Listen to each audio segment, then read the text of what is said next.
Minecraft has been around for over a decade now, and that's given Notch and the gang over at Mojang plenty of time to put in a bunch of hidden features or Easter eggs into the game. Today, we'll be looking at the history of Minecraft's Easter eggs, some minor, some completely unknown, and others changing the face of the craft as we know it. This is Minecraft's history of Easter eggs. I hope you enjoy. Back in November of 2011, when Minecraft 1.0 just released, it was already packed with hidden features. One of the first Easter eggs ever was the title of the game itself.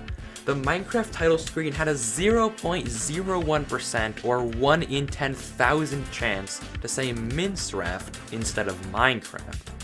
The saddest part is the fact that this probably happened to most of us and we just completely missed it.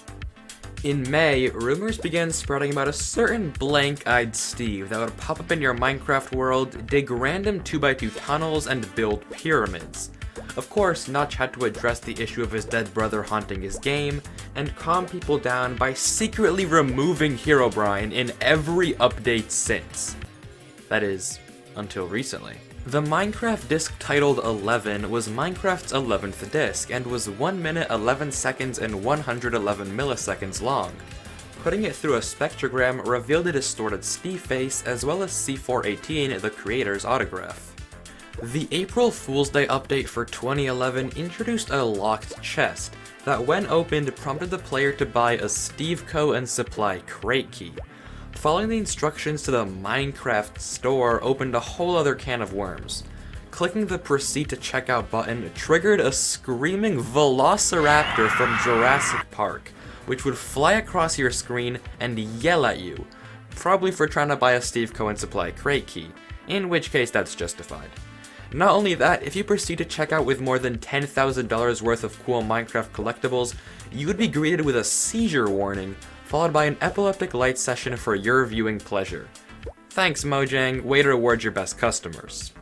Enchanting was also added in Minecraft 1.0, and while the symbols may look like complete gibberish, they're actually real decipherable characters, referencing the Commander Keen game franchise.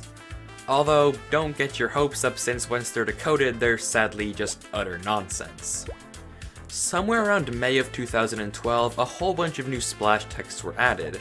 One of them read, "This message will never appear on the splash screen. Isn't that weird?" And true to its name, it is the only message programmed not to show. It just sits idly in the game files to this day. On September 6th, the final painting was added to Minecraft. And did you know they actually have lore? Like, look at this one, can you figure out what it is?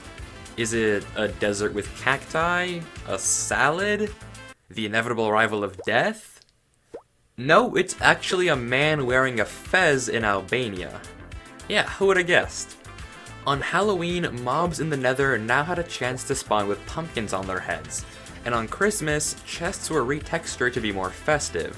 A skis file was also added to the code by Dinnerbone, but only as a red herring and not as an actual feature. On July 1st of 2013, Dinnerbone decided he wanted every mob with his name to be upside down. And to this day, changing a name tag to read Dinnerbone and applying it to nearly any mob in Minecraft will do just that. Now when your game crashed, it wouldn't leave you feeling confused, it'd leave you feeling confused and stupid, providing a crash report that, let's be honest, nobody understood. Also included within the crash report was a witty little remark, like who set us up the TNT, oops, or my personal favorite, would you like a cupcake?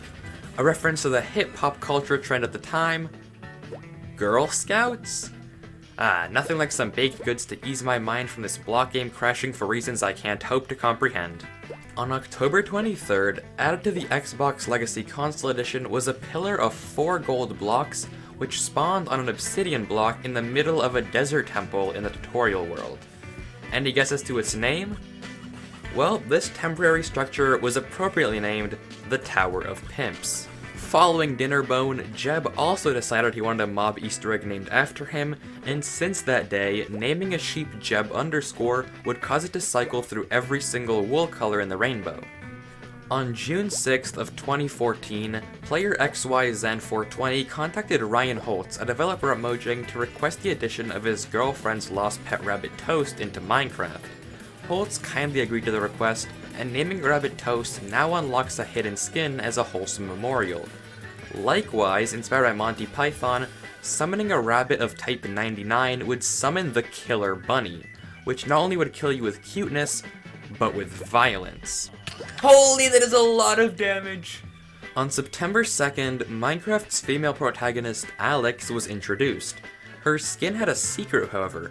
It contained a bunch of transparent pixels that, when changing the opacity to 100%, revealed a bit of Steve's clothing, as well as a pair of glasses. On May 22nd of 2015, Notch sadly left Mojang, but just in time added another secret splash text, Notch Heart Easy, which was promptly removed the next day. Absolute savage though. On April Fool's, when 1.9 was supposed to release, the Love and Hugs update came instead, making me realize just how sad and lonely I really am. The update was full of a ton of hidden features. You can now craft obsidian boats that always sink, throw potions of sharing and caring that would cause mobs to drop random items, squids can now fly, you can fill up your love meter to play a Minecraft version of Minesweeper called Minescreeper, all particles are replaced with hearts, lava is now liquid cheese and can't hurt you, and so much more nonsense. One more notable feature was that upon opening a super flat world, the snowfall would generate a QR code around 00, that when scanned would reveal to you the actual name of 1.9, the combat update. Yuck. On October 14th, the splash text 0% sugar was secretly changed to read 1% sugar. Why? I have no clue. 2% coming soon?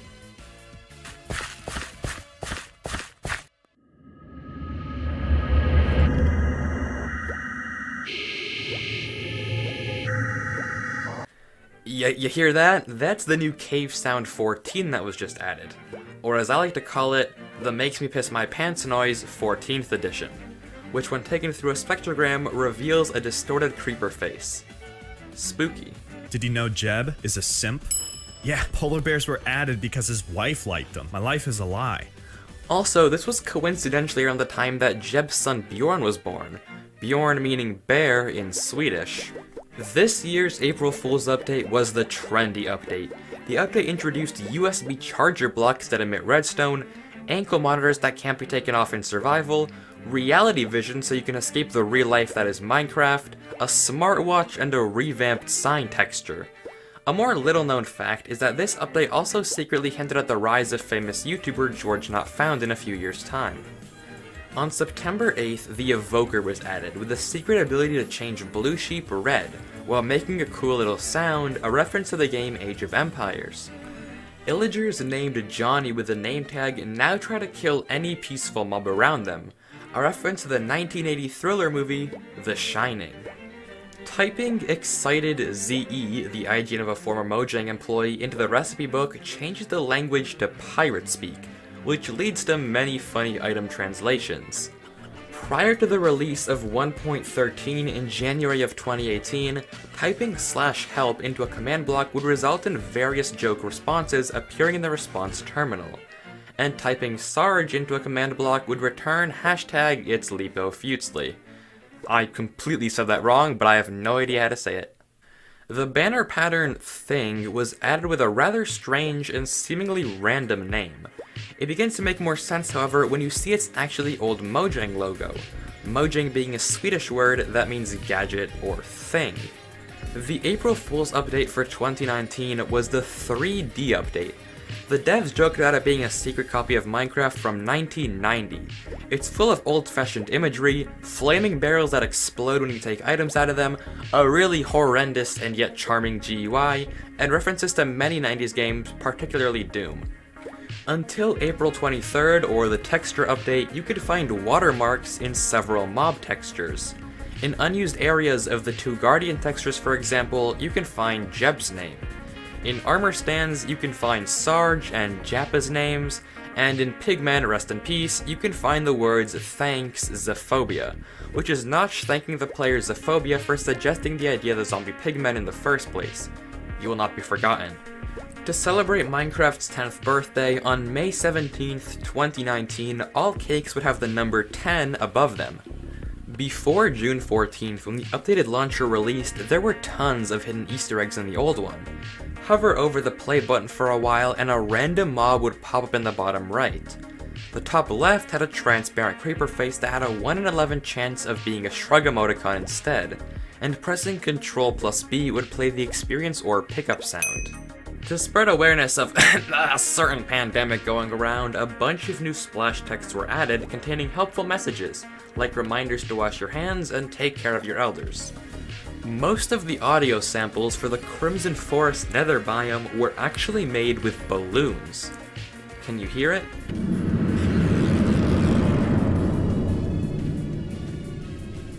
The sound engineers thought that the compression of something leading into its unwilling reinflation was a creepy process, and when they phrase it like that, I would have to agree. 2020's April Fool's update was perhaps one of the best ones ever, the Infinity Update. The Infinity Update added exactly what its name suggests: infinite dimensions. You could sign a book, throw it into a portal, and bam, a new dimension was made. This is dimension Wi-Fi's, for example. It crashes your game. Fitting.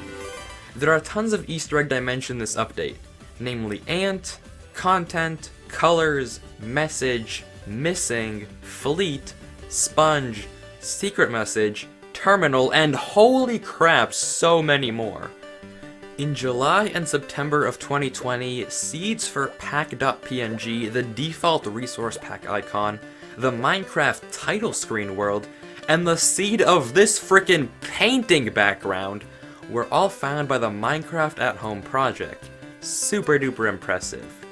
And just recently, in February of 2021, the same project also discovered this, a 23 block tall, naturally generating cactus. That's crazy. And that pretty much covers almost all the Easter eggs in Minecraft. I say almost because the coolest thing about all of this is that there could still be other Easter eggs out there that haven't been discovered yet. Just like the 3 $15 Amazon gift card codes I've hidden throughout this video. Hope you enjoyed, thank you so much for watching, and please consider subscribing.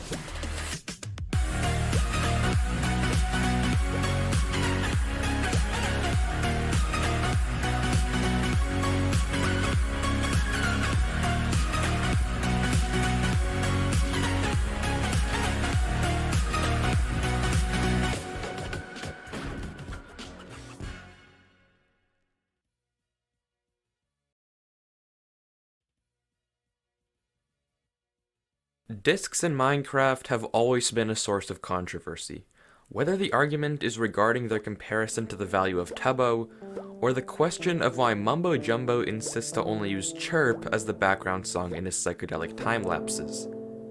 But one mystery looms over them all. In a game seemingly intended for young audiences, why does there exist a piece of nightmare fuel that is the horrifying Disc 11? And more interestingly, what unknown secrets about the game do its mysteries hold?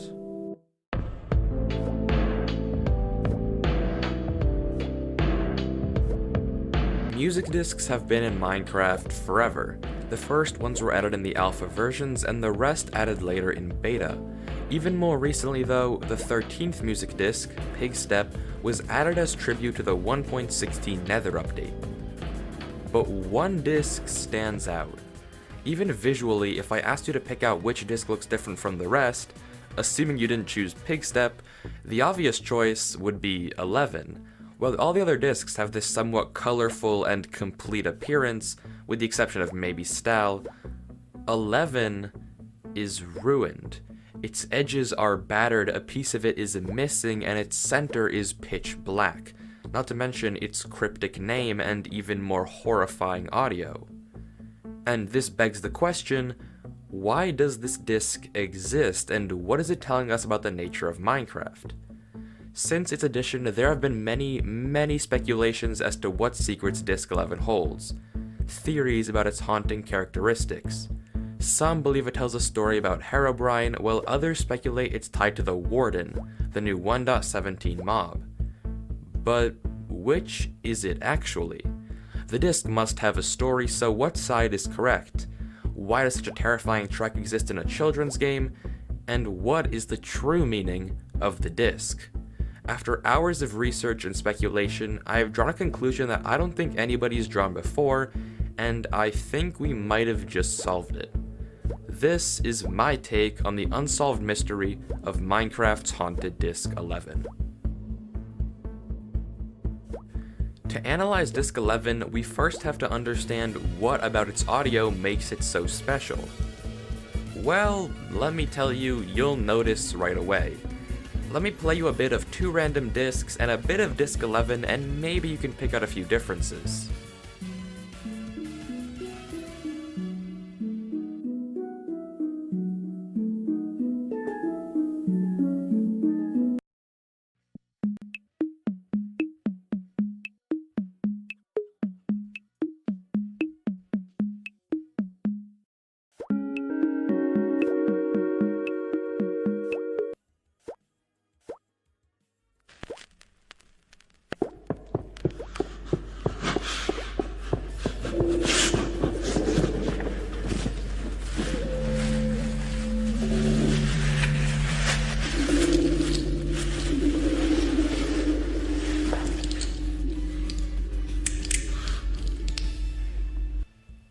Well, that sure was something.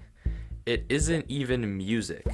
While most of the discs in Minecraft are relatively cheery, retro tracks, with the exception of maybe Pigstep and 13, the latter of which we'll cover later, Disc 11 is nothing of the sort. It's filled with creepy ambience, unnerving audio, and most importantly, seems to tell a story.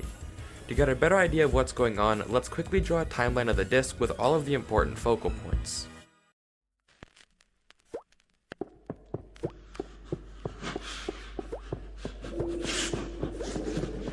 The disc starts off with a bit of static and ambience, followed by heavy and ragged breathing. This is accompanied by quick footsteps on what sounds to be stone. The supposed running terminates around 11 seconds in, but the heavy breathing continues.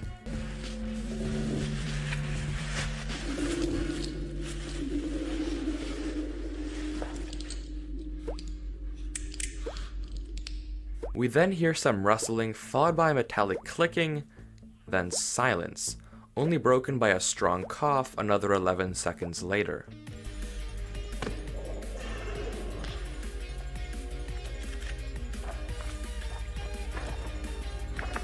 Now we hear the sound of stiff paper or parchment being turned or handled.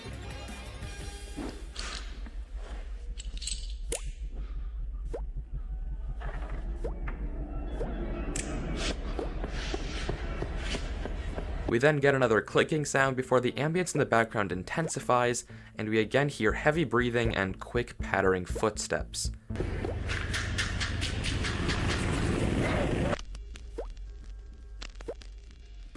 The running transitions from a stone surface to what sounds like dirt or gravel, followed by a loud, distorted screeching noise, and then complete silence and static, ending at exactly 1 minute, 11 seconds, 111 milliseconds. Nice. The rough roadmap is now here, but there are still many questions left unanswered, namely the who, what, where, and why. The where is the easiest part. We can say with confidence that Disc 11 takes place in a cave. The creepy ambience heard at the beginning, coupled with the block choice, stone and dirt or gravel, suggests that someone, or something, running in a cave is the most likely option. It's also important to consider when Disc 11 first came out. The disc was officially released in the Beta 1.9 pre-release, but its audio files were added as early as August 2010, in alpha version 1.0.16, even if I can't verify this. At the time, Minecraft was far simpler, and caves are really the only location that makes sense for the context. Now that we have a rough idea of the where, let's move on to the what. There are many notable aspects of 11, so let's go in order. The first is the rustling, followed by a metallic clicking sound. This can be assumed to be whatever the character in the disc is, rummaging in their belongings and pulling out a metal tool. The nature of this metal tool is a bit ambiguous. At the time, only 3 metallic objects existed in Minecraft, which were the clock, compass, and flint and steel. If the sound file was really added as early as August 2010, compasses and clocks which were added later in alpha would not be possible candidates. As such, the only plausible metallic tool that could be used is a flint and steel, which has been in the game since Indev. Our character could be using it to light up a fire or scare away monsters, but we'll cover more on the why later. The source of the paper-like rustling can be narrowed down by similar deduction. At the time, the only feasible paper objects in the game were maps, books, and, well, paper. Maps, as you may know, require a compass to craft, and not only that, were added in Beta 1.6, well after the supposed addition of the disk's sound files in Alpha. As such, the character writing in a book or paper as some sort of journal seems to make the most sense. In his video on the subject, MatPat proposes the journal's nature is hinted at by the mob bestiary, and more recently, the Lost Journals novel series. He claims that the protagonist of the disc could be keeping a journal that is the mob bestiary. That being said, the bestiary was published in 2017, 7 years after the sound edition of the disc. And in a game not as lore heavy as Minecraft, I would assume they don't plan out lore reveals 7 years in the future. But it is something to consider. Our mysterious character then supposedly senses something as depicted by the increased ambience. They then begin to run faster and faster before finally running onto a dirty or gravelly material. And then the screech. This is perhaps the largest and most highly debated mystery in Disc 11. What is making that haunting noise before the disc cuts off? To my knowledge, there are 5 prevailing theories. Herobrine, the character's dog, the warden, a scratch on the disc, or an Enderman. Contrary to all the conflicting arguments, I do believe there is in fact a correct answer, but let's consider all the possible suspects. Herobrine is the easiest theory to dispel because there are just so many factors against it. Number 1, Herobrine wasn't made by Mojang. I really don't think C418 would create a whole music disc about a rumor. Number 2, Herobrine is just that, a rumor. Not to mention, the first ever image of Herobrine, the catalyst behind the creepypasta, was posted from a version that came out a day after 11's sound file was added, so no one even knew about Herobrine prior to the disc's release. The character's dog is another theory that is relatively easy to disprove. Officially, wolves were added to the game before 11. However, that was again only in beta. As we've mentioned many times, the sound files of Disc 11 were added nearly a whole year before the inclusion of dogs into the game. The second reason it probably isn't a distorted dog is that none of the wolves' sound files match the sound of the screech. The screech has a very distinct twin peak shape of pitches, like a swoop downwards and back up. Out of all the wolf's sound files, none match the herd audio. The theory regarding the warden is also fairly clean cut. Disc 11 wasn't inspired by the warden was inspired by Disc 11. One might think that since the warden was added a whole 11 years after the sound files of the disc, there is no meaningful connection between the two. This is false, however. In an interview with Brandon Pierce, the gameplay developer mainly responsible for designing the warden, Pierce says this when asked about a correlation. Yeah, I mean, for me, I've always been like very interested in sort of like the music discs from Minecraft, like Disc 11 and Disc 13, and even though they're not necessarily related, I was definitely very inspired. I mean, even, back when I was a teenager, I was thinking like, what's the monster making that noise at the end of like Disc 11 or Disc 13? And again, while they're not necessarily related, I was always just thinking of like, what could a scary mob look like in Minecraft? To reiterate, Pierce designed the warden based on what he thought the Disc 11 screech was. This explains some of the similarities between their sounds. So, while the warden definitely isn't the mob C418 had in mind when designing Disc 11, whatever that mob is certainly what Pierce had in mind when designing the warden. The scratch on the disc is hard to prove and disprove. 11's appearance is very clearly battered and damaged, a reference to the static portion of its audio. But is the screech because of the scratch, or is the scratch because of the screech? If they really are played in jukeboxes, discs in Minecraft are more like records. If you picture how a record plays, you have a needle that spins around the grooves, going around and around, touching every point besides the exact center where it's positioned. All that's to say, excluding the center, disc 11 totals 114 pixels, and the broken part, 14 pixels. 14 divided by 114 is just over 12%, so 88% of the disc is whole. If you reference the audio file, the screech takes place around 62 seconds in. That's exactly 88% of the entire disc playing fine before it's mysteriously cut off, as if part of it was missing. Now, does that seem like just a coincidence to you? It probably is. The old model for disc 11 didn't have a missing piece until 1.14. Not to mention the way records actually play would make this song last a very short period of time if there was a chunk missing. This is just a cool coincidence. But that's not to say that its conclusion is incorrect. I believe that the screech indeed caused the scratch. In my opinion, something happened in the disc to make it crack, and we'll cover that soon. The sound also just seems far too aggressive to be a simple chunk missing, although it definitely is up for interpretation. But that leaves us with only one theory: Endermen, and I think this is the correct one if not on the right track. Pun intended. Let me explain. Several contradictions are made to the Enderman theory, the main one being they were added too late. In a Tumblr post, Notch, the creator of Minecraft, talks about his plan to make the Enderman, a post that was published on July 2nd of 2011, exactly a year after the addition of Disc 11 sound files. But what these theorists didn't consider is the source of it all.